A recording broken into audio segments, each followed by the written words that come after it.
At the very end of everything, where light turns thin and sound forgets itself, there stands a lighthouse. It does not stand on rock or sand or sea. It stands on a curve of space-time, where the edge of the universe folds back into its own breath. There, a single light burns.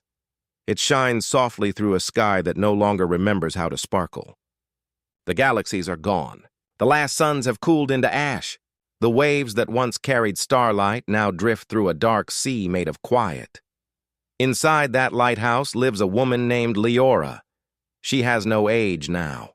She has forgotten how many years have passed since she last saw another living thing. Her face glows faintly from the reflection of her own lamp, the eternal beam that sweeps through the dark. Her eyes are gentle, lined with the echoes of time, and her hands, though steady, have the kind of tremor that comes from endless waiting. The beacon turns, slow and graceful, painting soft arcs of gold across the black. Every rotation sends a ripple through the void, a message that no one has answered for millennia. But still, she keeps the light. That was her duty, her purpose, her promise once long ago, before the last star went dark, before the great quiet fell. She made a vow to keep the flame alive, until the very end of time, or until someone comes. She didn't know which would come first. Leora walks the narrow corridors of the lighthouse, her steps echoing softly on metal floors that hum beneath her. The walls are curved, their inner veins pulsing with old energy. Sometimes she pauses by the great window that looks out over the cosmic sea. Out there, beyond the mist of half-remembered constellations, lie the ruins of creation. Broken moons, frozen nebulae, faint spirals of light that still try to spin, even though the dance ended long ago.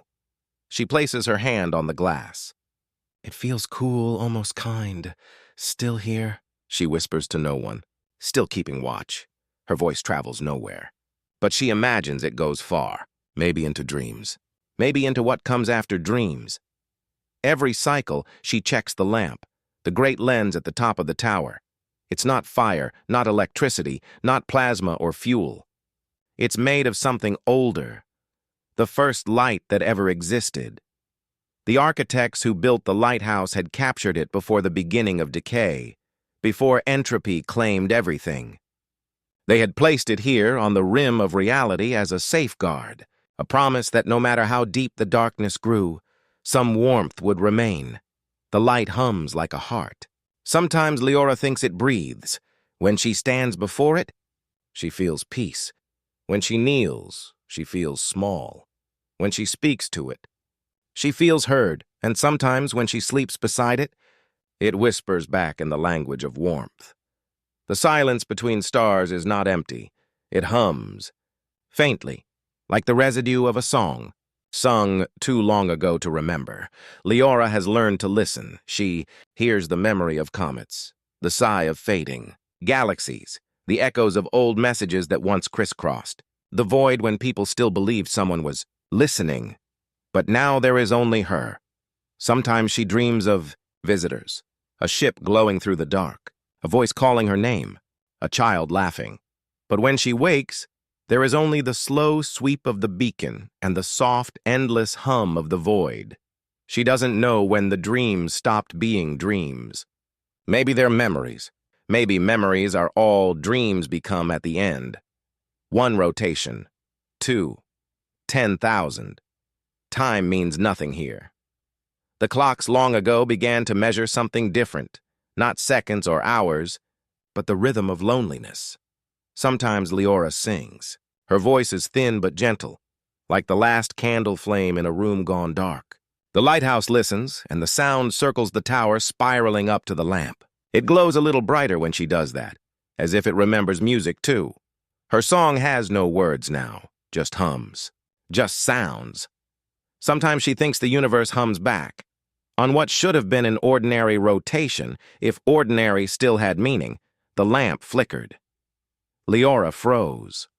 The light had never faltered, not in all her memory. She climbed the spiral staircase toward the lens, her bare feet whispering against the cool steps. As she reached the top, she saw the impossible. A ripple, faint but real, moving across the glass of the beacon.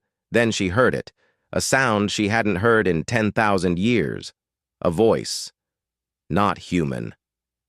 Not machine. A distortion in the hum of the void, a trembling tone that didn't belong to silence. Leora pressed her palm against the lens. It pulsed under her touch. "Hello?" she whispered. No answer. "Just another pulse." Louder this time, the beacon flared once, sending a beam so wide it lit the far edges of the cosmos. And something flickered there, a glint, a movement, something alive. Leora stumbled back, her breath catching. She ran to the observation deck, eyes searching the infinite dark. Then she saw it. Far beyond the debris of broken stars, a light was falling, fast, burning bright, cutting across the endless night like a tear of fire. It was a ship. It was coming straight toward her. She stood at the edge of the platform, the cosmic wind brushing her hair. She hadn't felt wind in so long she almost cried. The ship blazed brighter, spinning, breaking apart, dragging behind it a trail of molten light, like a dying sun being carried on its back. She raised her hand instinctively, as if to catch it. "Slow down," she whispered. "You're home." "Slow down." The ship didn't slow. It crashed into the lower ring of the lighthouse with a blinding flash. The entire tower shook. For the first time in eternity, Leora felt the floor tremble beneath her feet. The beacon dimmed, then steadied. Smoke rose in the observation hall. Sparks drifted through the air like tiny lost stars. And in the wreckage below, among twisted metal and glowing shards, something moved, a figure, small, human-shaped, dragging itself forward. He carried something in his arms, a sphere, golden and bright, beating faintly like a heart. Leora knelt beside him as he collapsed. He looked young, or maybe time didn't apply to him either. His hair was silver, his face pale, but his eyes burned with something fierce and alive. He looked up at her, trying to speak. His lips cracked with starlight. "It's dying," he said weakly. "Please, keep it alive." Leora looked down at the sphere. The light inside it flickered softly, warm, tender, fragile. "What is it?" she asked. He smiled faintly. "A sun." Then he passed out. When the crash settled into silence, the tower breathed again. Dust floated through beams of dim light, turning slowly, like galaxies remembering their spin. The man lay unconscious beside the fractured hull of his ship, and Leora could hear only the faint, steady beat coming from the sphere he had carried. It pulsed like a sleeping heart. Each glow warmed the air, just enough to remind her what warmth felt like. She knelt and placed her hands around it. The surface was smooth, warm, but fragile, as though the light itself might shatter if she held it too tightly. For a long moment she simply stared, letting the rhythm steady her own pulse. Then gently she whispered to the light, the way one whispers to a frightened child. "Shh, you made it. You're safe now." The sphere flickered once, almost like a reply. When the man stirred, the first thing he saw was the glow above him and a woman's silhouette against it. Her face was soft and pale, her hair silver like moonlight. For a heartbeat, he thought he'd died and reached whatever came next. "Don't move," she said kindly. "You're hurt, but you're alive." He blinked. Where am I?" "The edge," she said simply. The end of time. He tried to sit up. Pain lanced through his side. "Then I succeeded." "You crashed," Leora corrected, though her voice held a smile. "But you brought something with you." He turned his head toward the glowing sphere resting on the platform beside them. His eyes filled with awe and grief all at once. "It's fading," he said. "If we don't stabilize it soon, it'll collapse into dark matter." "What is it exactly?" "The last sun," he murmured. "The final ember from the universe that was." Leora helped him to his feet. His legs trembled, but he managed a nod of thanks. "I'm Aaron," he said. "Engineer of the Ark Project." She repeated the name quietly, tasting its sound. Aaron. It felt human in her mouth, warm and solid after centuries of silence. He looked around the interior of the lighthouse, its silver walls, The vast lens above, the coils of light running like veins through the structure. I didn't think it would still exist, he said. They told stories about a beacon that stood outside entropy. It exists, Leora said. I keep it, he studied her. You've been alone here? Since the collapse? For longer than that, she said softly. Longer than numbers know how to count. Something in her calm made him bow his head. Then you're the reason anything can still be found in the dark. Leora smiled faintly. And you're the first to answer the light. They carried the sphere up the spiral staircase together. With each step, the glow dimmed a little more. At the top of the tower, Leora set it near the great lens. The two lights, the eternal beacon and the fragile sun, flickered in slow harmony. It's losing containment, Aaron said, scanning its surface. The magnetic shell is decaying. I can feed it from the lamp, Leora said. The first light can lend part of its breath. Can you do that? She nodded.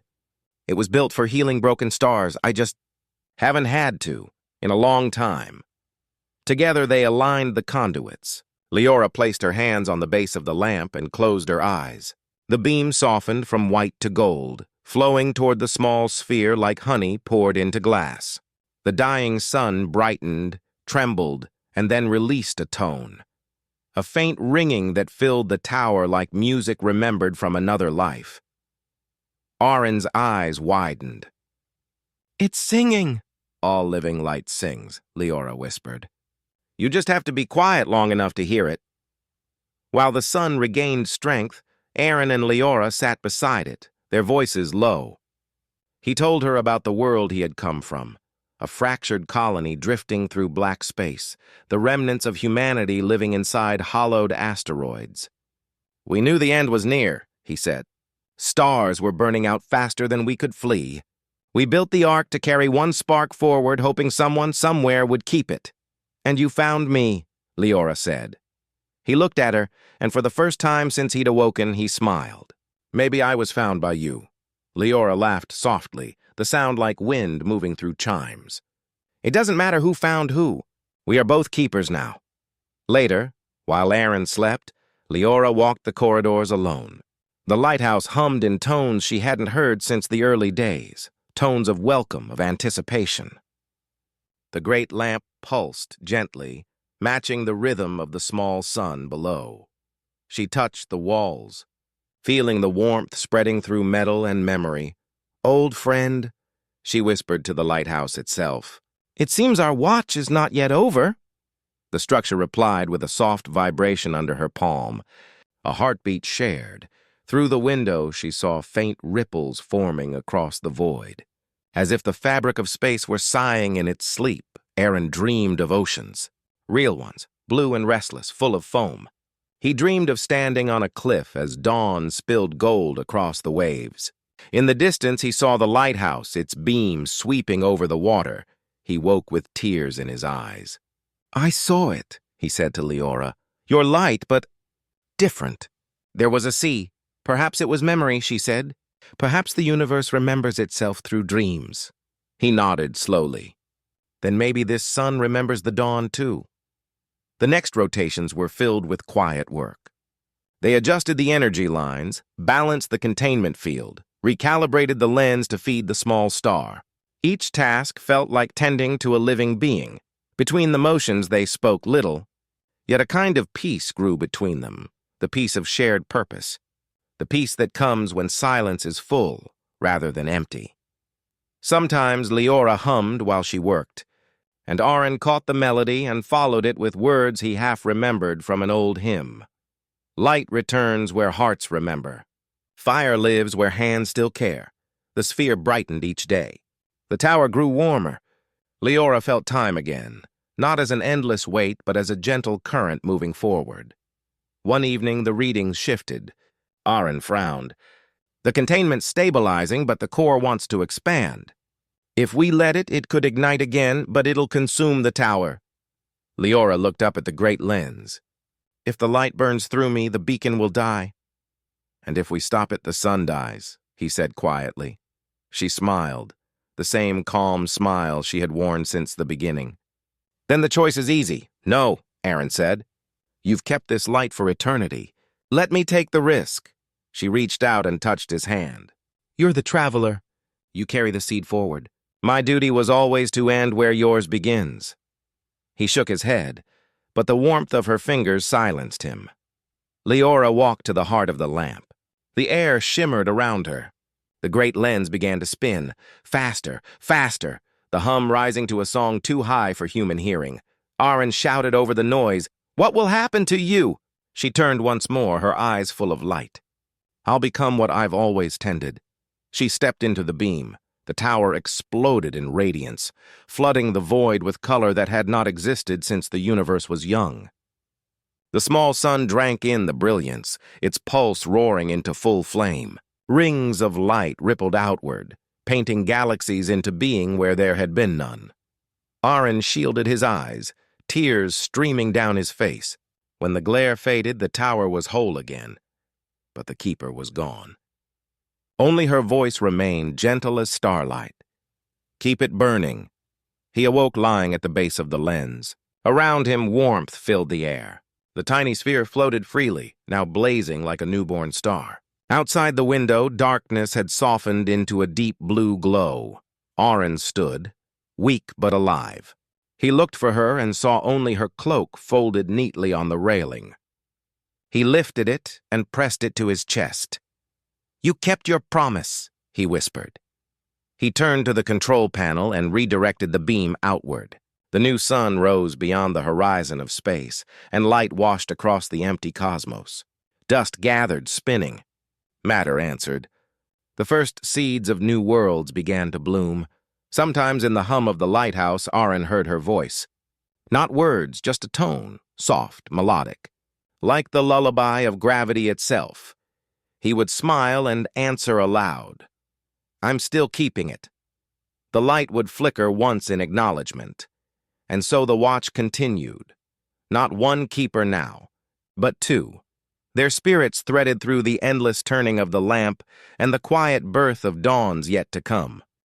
The first mornings did not arrive with trumpets. They came like shy guests standing in the doorway of a dark house, listening to the quiet before stepping in. The newborn sun turned slowly, testing its own warmth, and the void answered with tiny threads of dust that curled toward the light like vines finding a trellis. Aaron watched the motion for a long time, hands on the rail, breathing with it. He learned the new rhythm of the lighthouse. It no longer kept only a memory. It kept a garden. The beam did not merely sweep. It sowed, casting faint filaments of luminance that clung to wandering atoms and whispered, "Stay, stay, stay."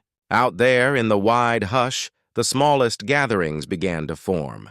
A swirl, a ring, a bright freckle drifting across blue-black. Each rotation, he spoke to the lamp as if it were a friend. "Easy," he would say, gentle on the edges. "Let the dust take shape at its own pace." The lamp softened a fraction. Its tone lowered, warm as a hand on a shoulder. When he slept on the upper platform, the glow curved around him like a blanket. Sometimes, when the hall was very quiet, he felt her there. Not a face, not a body, only a patient warmth that stood behind him the way a harbor stands behind a ship, saying without words, "You have a place to return to." He did not answer with speeches. He answered with care. Aaron began to keep a book. The pages were a thin crystal that grew itself from the rail when he traced a square with his fingertip. On the first sheet he wrote, "Day 1, the sun is awake." On the second he drew a circle with a faint ring. On the third he wrote nothing and pressed the page against his cheek until it remembered a small private tear.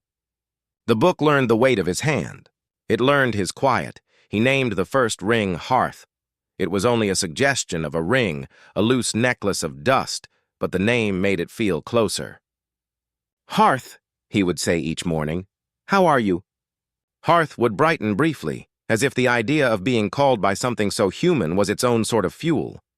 Beyond Hearth, a pale band formed, slower and colder. He named it Stillwater, for the way it held itself together without fuss. Between them a thin cloud gathered, shy and stubborn, and took the name Wisp. The lighthouse seemed to approve. When Aaron spoke the names aloud, Faint letters rippled through the lens and vanished into the beam. Out there, the dust leaned toward the sound as if wind had nudged a field of grass. Names, the tower remembered, were the oldest kind of gravity. He learned to listen in new ways. The lamp's hum had always been steady, but now he could hear small signatures in it, tiny rises and falls where the beam met something forming far away. A sharp ping meant a microfusion flicker in the young sun. A long velvet note meant gas finding itself. When the tone hiccuped, Aaron would lean over the console and murmur, "Easy, little one," and the hiccup would pass at night, though night meant only the periods when he dimmed the lens to let the newborn light claim the stage. He walked the spiral in bare feet and let the floor teach him its language. The metal no longer felt like stored thunder. It felt like a slow river under a bridge. The steps remembered Leora in the way they curved.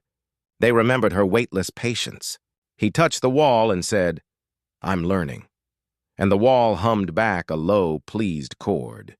He found small tasks and made them holy by doing them slowly.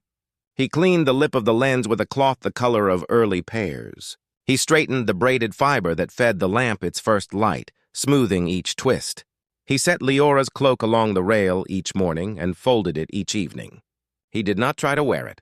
Some garments are meant to remain witness. They were visitors, though not with faces. The first came as a ripple across the far black, a shiver that arrived and lingered like a question. The ripple carried small things in it, crumbs of old worlds, a shard of something that had once been blue, a droplet of frozen methane shining like glass. When the ripple met the lighthouse beam, it slowed. Some of the crumbs stayed. The droplet cracked softly and gave its chill to a forming ring. The shard of blue spun twice and then dissolved into color that the young sun remembered from an ocean it had not yet made. "Welcome," Aaron said to the ripple, and the words sank into the new gravity like a seed into fresh soil. The second visitor was a breeze. It moved along the outer rail just strong enough to turn the tiniest windmill, a forgotten toy tucked behind a brace. Aaron did not know it was there until one night he heard the faintest creak. More a memory of a creak, where no sound should be. He found the windmill and set it upright. In the lamplight it turned once, twice, and then waited as if embarrassed to be seen. Aaron smiled and left a strip of cloth tied to one vein. Later that night the strip lifted. He said, "Yes, I feel it too." The third visitor was a shadow. It came not as darkness but as hunger. It wore no edges, had no teeth. It was the old drift toward nothing. The slow, patient pull that had ended one universe and would, if unopposed, end this one before it could begin. It pressed politely at the borders of hearth. It asked nothing with its words and everything with its weight. Aaron felt it as a cool along his wrist when he set the beam. The lamp's tone narrowed. "Not today," he whispered. He widened the beam a fraction and lengthened its reach. The light spread across the region where shadow had gathered and gave it something to hold instead of something to take. The pressure eased. The lamp softened its tone, not triumphant, only relieved. To fight shadow was to exhaust the lamp and the keeper alike. To feed shadow was to end the work. But to give shadow a place to rest, soft edges, warm binding, patience thicker than hunger, that was the lighthouse way. It was how Leora had kept a flame when there was nothing left to burn. She taught even emptiness to enjoy being held. Aaron began to talk to the forming worlds in full sentences. "Hearth," he said. "You remind me of kitchens." He described the clink of cups, the steam of tea, the way chairs listen when someone sits down after a long day. He told the ring the sound of soup being stirred and put the spoon down slowly so the bowl would not worry. Hearth's particles nestled closer together as if the idea of soup had given them a reason. "Still water," he said. "I will not rush you." He told the pale band that some things are their own season. That ponds freeze, then thaw, and neither condition is an argument. Both are true and both are beautiful. Still water's glow steadied. "Wisp," he said. "You may be undecided. We have room for that."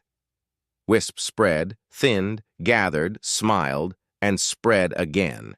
He never scolded the dust for failing to cohere. He never scolded himself for failing to sleep. He kept the book and let it fill with drawings that were more feeling than map. Some nights he wrote only one word: listen. On others he wrote a small paragraph shaped like a bowl and put the word silence in it. The book warmed under his hand and kept what he gave it without complaint. On the 100th morning, if any counting could be trusted, he woke to a scent that should not have existed: rain. It was not rain. Of course, not yet. But the lamp had sent a long, low tone into Stillwater the night before, and Stillwater had heard a story that lakes tell clouds. The tower carried the scent forward from a future that had not arrived and let Aaron breathe it as a promise. He stood still, eyes closed, and let his ribs widen. "Thank you," he told the lamp, and the lamp shone a notch brighter at the corners, which is how lamps smile. Hearth began to throw off small sparks, little fists of stone that found each other and stuck. Wisp braided itself into two thin cords. One tugged toward Hearth, one toward Stillwater. The cords tugged gently. Like siblings in a game, they both wanted to win, but neither wanted to end. Aaron set a timer he did not need, a small chime to ring every time Hearth completed a slow revolution. He liked the sound. It anchored the days the way talk anchors a meal, lightly without heavy hands. He dreamed of Leora walking the outer ledge where no person could walk. He did not wake in fear. The dream gave him the feeling you get when you see someone you love opening a window while you hold a mug in the next room. The ordinary miracle of two simple acts adding up to a life. She turned her face toward him, though dreams do not require faces, and he felt the lamp breathe out a long, contented thread of light. "Your patience," he whispered before sleeping again, "is the hand I hold." He woke to the shadow at the edge once more, polite, persistent. He lowered the lamp's core and widened the halo. The shadow rested in the wide light like a cat who had found a sun patch and forgotten to be offended. A season arrived, not a spring or summer, a season of good work. Aaron built nothing that could break. He repaired nothing that could not learn. He made small instruments with large gentleness. He found an old chime in a drawer and hung it on the inner rail. It did not sound unless he walked past it very softly. He adjusted his stride until it sounded each time, bells for patience. He realized one morning that his breath and the lamp's lower tone had synchronized. He laughed, embarrassed at being caught by a machine being kind to him. The lamp blinked, unembarrassed, and kept him. He sang to the dust one night, a child's song from a place he could not name. The words, if they were words, promised to wait. The dust drew in close. He realized then that the first law of the new universe could be only this: make strong things kind. He wrote it in the book with a line so soft it almost wasn't there, and the page remembered better than ink.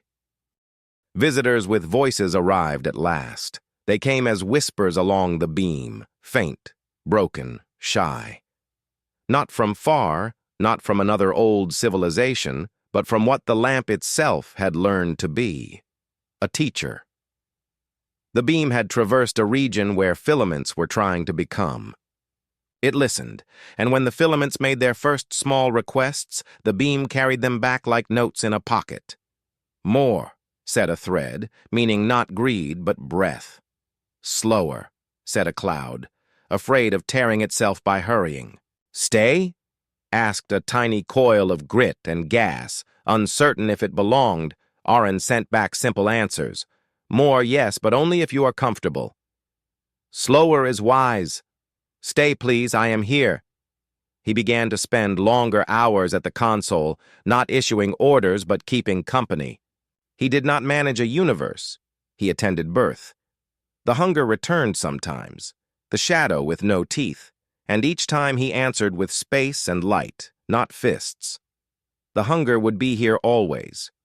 It was not a villain. It was the other hand without which no cradle can be held. He left room for it and taught it to share. Out past Wisp, a strange thing happened. A knot of dark refused the beam, not with hunger but with purpose. The beam slipped along its surface like rain on oiled cloth. The knot ached with seriousness, like a jaw clenched in a dream. Aaron watched for days, and then stepped the beam aside, the way a person steps aside to let a child tie their shoe. The knot gathered itself, shuddered, and split. Inside was a brighter knot, quick and small. "Oh," he said softly, "you are hiding a spark." He lowered the lamp's tone into a whisper and hummed a single note he remembered from Leora's hums, a sound shaped like a hand cupped around a match. The inner knot quivered. It did not open, not yet. He kept humming, morning after morning, until the day the knot relaxed and the spark showed its face. It was not a planet, not a star. It was a seed of structure, a promise that somewhere, someday, pattern would emerge. A feather, a shell, a curl of fern. He named it First Story. The book warmed under his palm when he wrote the name, as if it had been waiting to hold that word. He built a small table beside the console and placed 3 cups on it. One empty, one half full of light collected from the lamp at dusk, and one full of darkness gathered from the far edge of the beam where the light thinned into cool. He would sit and move his hand over each cup, learning their temperatures like a baker reading dough. He drank none of it. You do not drink light or dark. You sit with them until they teach you how to mix them for a good morning.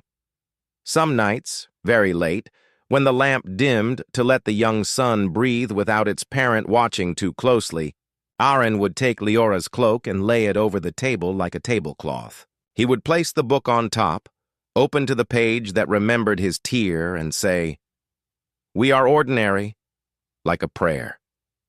The lamp, even dim, heard him and made a small sound that meant, "Yes, it is enough."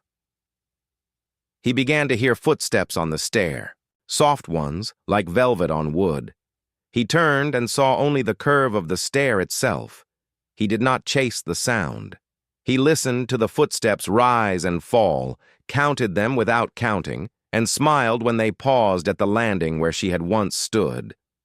He said without turning, "Good evening, keeper," and the steps resumed, content. There is a difference between haunting and company. The lighthouse did not haunt. It kept company the way trees keep wind. One morning, the sun changed its tone. It was not danger, it was maturity. A line within its spectrum sang a new, lower note. The beam shivered in delight and adjusted without being asked. Hearth threw off a piece of itself, only a pebble, but it arced in a way that stones do when hands throw them across lakes. It did not skip. It learned. Aaron felt something inside his chest loosen, the way a knot loosens when you breathe after crying. He sat on the floor and leaned against the rail and laughed in small, kind bursts. He did not know if the laughter belonged to him or to the lamp. It did not matter. It belonged to the room. Still water folded into a belt so elegant that Aaron wrote the word "grace" on a page and underlined it with his thumb. Wisp braided tighter and slipped into Hearth's shade, where small, cool things could begin without fear of glare. First Story sent a thread toward the table where the cups stood and then, shy, withdrew. He did not tug on it. He left the thread slack and ready. A question arrived that he could not answer. It came from very far, or from very near. It came as an ache behind his right eye.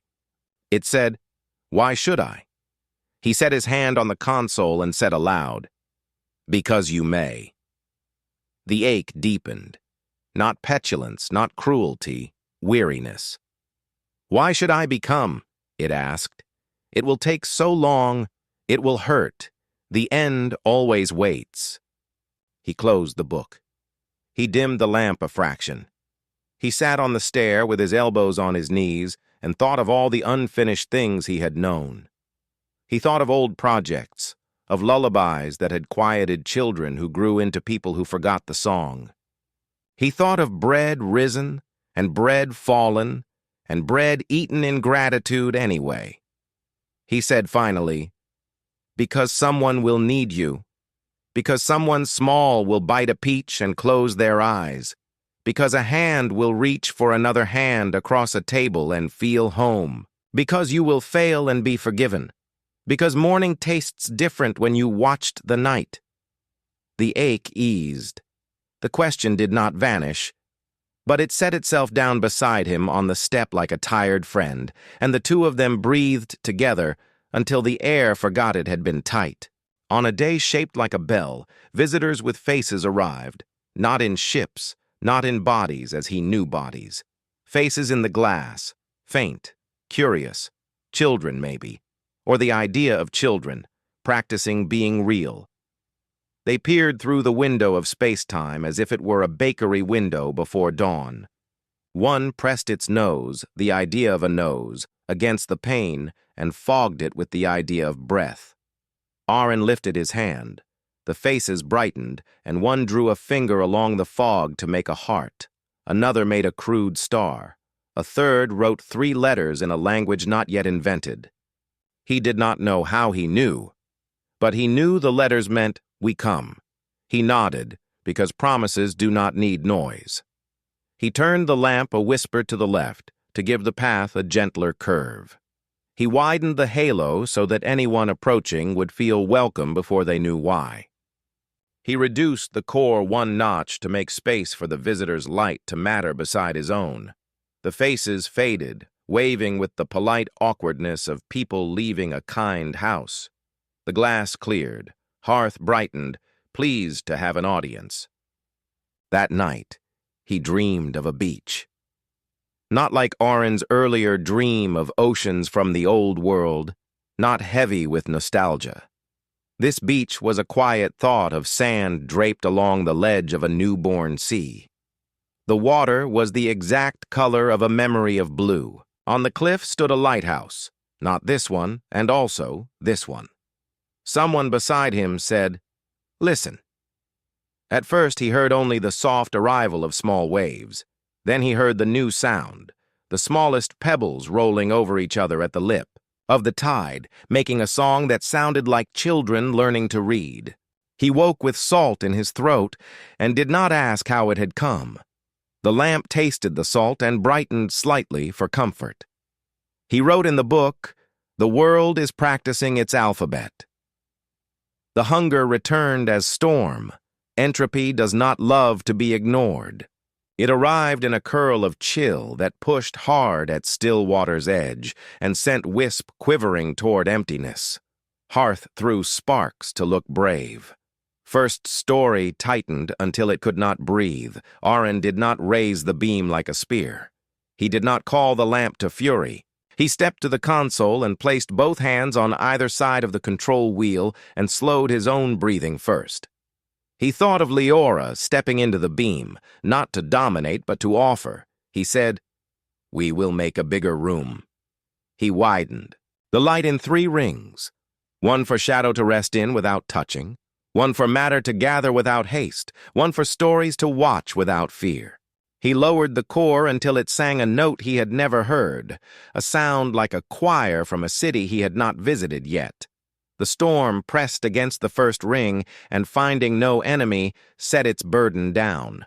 Some of the storm dispersed into the second ring and became air the world would need later. The remainder saw itself on the lamp's gentle face and remembered rain. Wisp returned to its braid. Stillwater steadied. Hearth exhaled like a pot removed from high heat. First story loosened a cautious thread. Aaron leaned his forehead against the cool console and whispered, "Thank you," to the hunger. Not because he enjoyed it, but because it had accepted a seat in the room without flipping the table. He thanked the lamp for building rooms. He thanked Leora for teaching a lesson he had not known he was learning while he watched her step into the beam. He made one rule for himself and wrote it large. "If I cannot make it kind, I will make it wait." He wrote beneath it, "If I cannot make it wait, I will not make it." The book absorbed the rules with a small golden edge, as if margins themselves had nodded. He began to see how the universe might remember those rules without writing. Households would bake them into bread, offices into meetings, gardens into their fences, lighthouses into their beams. He smiled at the thought of children arguing over the rules and then obeying them with the stubborn grace children keep in reserve for when adults think nothing is getting through. A long time later, or at once, the faces returned in the glass. They were clearer now. One had freckles like scattered cinnamon. One wore hair like flame. One was bald and grinning with the full confidence of someone who believes all doors are for them. They made shapes with their hands. He made shapes back. They pressed their palms to the pane. He pressed his to the lens. He felt heat where their hands met, though there was glass and distance and everything between. He said, "Come," and the lamp sent the word not as command, but as invitation. A path appeared, not a road, not a bridge, more a run of soft stepping stones across a creek. Anyone who tried to sprint would slip. Anyone who took their time would arrive with dry feet and a story about how good the air had smelled on the way. At the end of that day, the kind of end that does not close a book, but only flicks a light off in a room that will be entered soon again, Aaron folded Leora's cloak and set it over the back of the chair by the console. He brewed a cup of nothing the way some people brew tea, with attention and steam. He set the cup on the table beside the cups of light and dark and did not drink it. He sat. He watched the beam shrink to its night halo. He said, "We are near." And the lamp said without words, "Yes." He lay down on the platform and used his arm for a pillow. He looked through the tower's window and saw a hearth holding itself like a candle, Stillwater wearing its belt like a promise, Wisp sleeping on its own shoulder, First Story tucked under the beam as if under a quilt. He felt the hunger curl, content, at the room's edge. He closed his eyes and, in the last inch of waking, thought he heard footsteps on the stair and a voice like the quietest tide. Good work. He did not wake to answer. He did not need to. The lamp answered for him. An old song with a new verse, and the world's, still practicing their letters, dreamed the shapes they would someday write as names.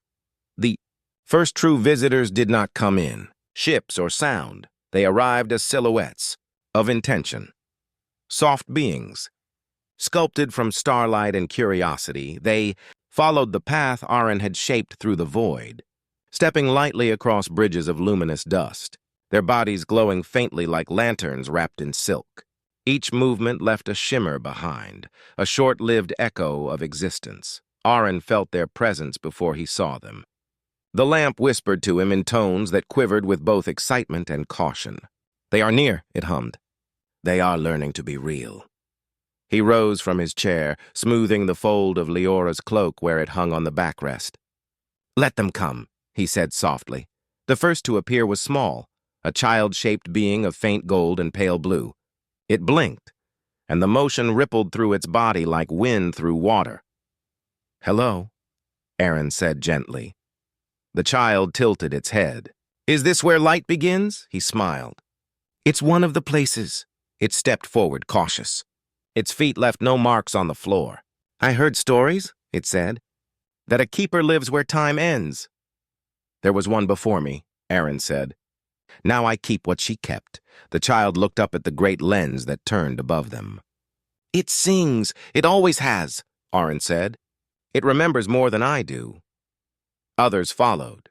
Older forms, tall and calm, made of flowing radiance. They gathered in a circle beneath the lamp, gazing upward as though in worship. Their voices were music shaped into language. "We felt your beam," one said. "We followed the warmth through the long dark. It taught us how to take shape." "You were never meant to be lost," Aaron told them. The tallest of them turned its faceless glow toward him. "And you were never meant to be alone." The words settled deep into him, heavier than sound. He showed them how to listen to the lamp's song, how to stand still long enough for its rhythm to braid itself through their being. He taught them that every light must know shadow, that the hunger at the edges of creation was not an enemy, but an invitation to patience. He told them of Leora, the first keeper, the woman who gave her form to reignite existence. They bowed their heads at her name. "Where is she now?" one asked. "Everywhere," Aaron said. "She became what she tended." The beings fell silent, their shapes flickering softly in reverence. Then one, the child again, whispered, "Can we see her?" Arin looked toward the lamp. Its glow deepened, shifting into hues he had never seen, rose, violet, green like newborn grass. A shimmer passed through the air. For a heartbeat, a figure stood within the light, tall, gentle, luminous. Leora's face, or something that carried her kindness, smiled through the glow. The visitors knelt, though they had no knees. Arin bowed his head, tears blurring his vision. "Thank you," he said. The image faded like a sigh after a song. In the quiet that followed, Arin felt something awaken in the tower's heart, a pulse not of light, but of thought. The lamp spoke again, its tone older now, like memory clearing its throat. "Keeper," it said, "the worlds beyond your beam will need a law." "What kind of law?" Arin asked. "One that remembers where it began," said the light. "Not laws of conquest or control. A law that teaches entry and exit, the art of approach and departure. A law of gentle doors." Arin smiled faintly. "Then let it be written." He took up his crystal book, opened to a new page, and wrote, "The first law. Wherever there is a door, let it open softly. Whoever enters must be welcomed. Whoever leaves must be blessed. Let no threshold become a wall." He read the words aloud, and the lamp pulsed once, sealing them into its song. The visitors repeated the phrases in their melodic voices, and each repetition carried the law outward into the forming stars. And so the newborn universe learned its first kindness. The worlds continued to gather under the light. Hearth thickened into a living crust, still water pooled with mist, and wisp became an atmosphere, soft, transparent, full of promise. First Story began to pulse with small lines of energy, weaving intricate patterns that hinted at life. Arin watched these changes as one might watch a child take its first uncertain steps. One of the visitors stood beside him, its glow dimmer now, more human in outline. "What will they become?" it asked. "Whatever they dream," Arin said. "But they will remember the doors. And when they forget?" He looked toward the endless horizon. "Then someone will build another lighthouse." The visitors stayed many cycles. They learned to shape themselves more clearly, eyes that could weep, hands that could hold, voices that could tremble. When they were ready, they came to Arin one last time. "We will go," the tallest said. "The light calls us to the worlds forming below." "You carry her kindness," Arin said. "That's enough." They bowed to him, and one by one they stepped into the beam. Their bodies dissolved into threads of brightness, spiraling downward into the newborn realms. When the last had gone, only the child remained. It looked at Arin with eyes that had learned sadness. "Will you come too?" "Not yet," he said. "Someone must keep the lamp until the next keeper arrives." The child nodded slowly. "Then I'll wait for you down there." It reached out, placed its small hand against his chest, a gesture it must have learned from watching him. And then it, too, became light. Arin stood alone again. Though the silence felt different now, fuller. Kind time, or what remained of it, folded softly around him. The universe outside no longer felt empty. The newborn worlds glowed faintly across the distance like lanterns set on a sleeping river. Arin walked to the railing and looked out. He could almost hear laughter, wind, waves. The lamp hummed behind. "Him? You've done well," it said. He smiled. "So have you." "You could rest now," it offered. "The light knows the way without you." "Maybe soon," he said. "But I'd like to watch a little longer." He leaned on the railing, his eyes half closed, and listened to the sound of stars learning to sing again. Somewhere below, on Hearth, the first rains began to fall. The days, if they could still be called that, moved without number. The newborn sun grew steady, confident in its warmth. The worlds beneath it spun like patient dancers learning their rhythm. The beam of the lighthouse, once the only light in creation, now shone not to defy the dark, but to remind it that it could rest. Arin lived quietly. He spoke to the lamp less often. Not because they had grown apart, but because they no longer needed to fill the air with words. They understood each other in stillness now, the way an old couple can share entire conversations by sitting side by side and listening to rain. Each morning, he checked the alignments, polished the lens, and wrote in the book. His handwriting had grown slow and rounded, as though even the letters had learned patience from him.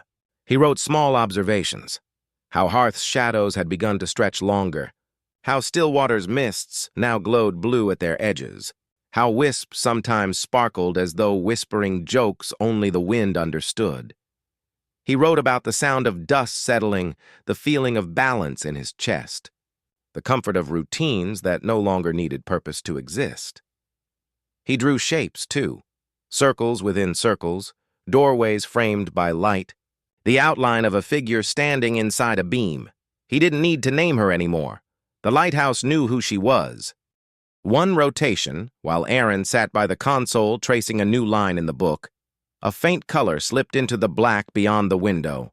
It was not blue or gold. It was the color of beginning. The kind of color a child might see before learning names for things. The lamp shifted slightly, humming in wonder. "What is it?" Aaron asked softly. "Reflection," it replied. "The worlds below have learned to look up." He leaned against the glass. Indeed, the light was rising from below, not above. The newborn sun was scattering through the soft air of its planets, painting the edges of the void with its breath. He smiled. Then it started. "Morning." The lamp flickered once, tenderly. "You've waited long enough." That evening, as the beam slowed to half speed to let the new sun settle, Aaron heard the footsteps again, the ones he had once thought were only memory. He turned toward the spiral staircase. The steps glowed faintly in rhythm with the lamp's heartbeat. "Keeper," said a voice, soft as dusk. He didn't need to look to know it was her. Leora stood halfway up the stair, wrapped in light that shimmered like liquid glass. She looked as she always had, but lighter, less solid, more eternal. Her smile was calm, knowing. "You've done beautifully," she said. Aaron's throat tightened. "I didn't do it alone." "No one ever does," she said. "You listened. You waited. You made room. That is all the universe ever needed." He took a slow step toward her. "Is it time?" She nodded once. "The lamp can guide itself now. It remembers your hands." Aaron returned to the console one last time. The book waited open, its pages shimmering faintly as though it knew what came next. He dipped the pen into the light, not ink, and wrote carefully. "The light is no longer mine. It belongs to everything that has learned to be gentle. I am content." He closed the book. The cover sealed itself with a soft pulse, and a faint trace of his handwriting appeared along the spine. "The Age of Doors." He placed it on the railing beside Leora's folded cloak. The lamp brightened, reading the title as one reads an old friend's name. Leora extended her hand. "Come, Keeper. Morning needs its dawn." He hesitated only for a breath. "Will it hurt?" She smiled. "Only the part of you that still believes in endings." He laughed softly, a tired, contented sound. "Then I'm ready." He stepped into the beam. It welcomed him like a sigh of relief, wrapping him in warmth that felt both ancient and newborn. His body dissolved not into fire, but into memory, his breath becoming air, his heartbeat becoming rhythm, his thoughts dissolving into music that filled the tower and poured outward into the waiting sky. The lamp flared once, one perfect blaze that rippled across the horizon. Outside, on the worlds below, every creature that would ever wake would feel, for a fraction of a heartbeat, the warmth of that light. They would not know why it made them smile. They would not know whose kindness had brushed their soul. They would only know that morning had come. 1,000 ages later, when travelers looked up at the stars, they would see a faint glimmer at the very edge of the universe, a pulse that seemed to wink, not coldly, but fondly. The scholars would call it the lighthouse signal. The poets would call it the keeper's breath. Children would point to it and whisper, "That's where the universe wakes up." And somewhere beyond words, Two figures, light folded within light, would stand beside a great lens and watch quietly, not as gods, not as rulers, as keepers. They would smile at each other, listening to the hum of infinity, and whisper the only prayer that ever mattered. May every door open softly. The lighthouse still stands. Its beam travels endlessly, a reminder that patience is a kind of creation and gentleness is stronger than gravity. Sometimes, in the deepest nights of the new worlds, when stars flicker and the wind pauses between breaths, a faint echo drifts through the sky like a heartbeat or a lullaby. It says, "Keep it burning." And somewhere, the light answers, "Always."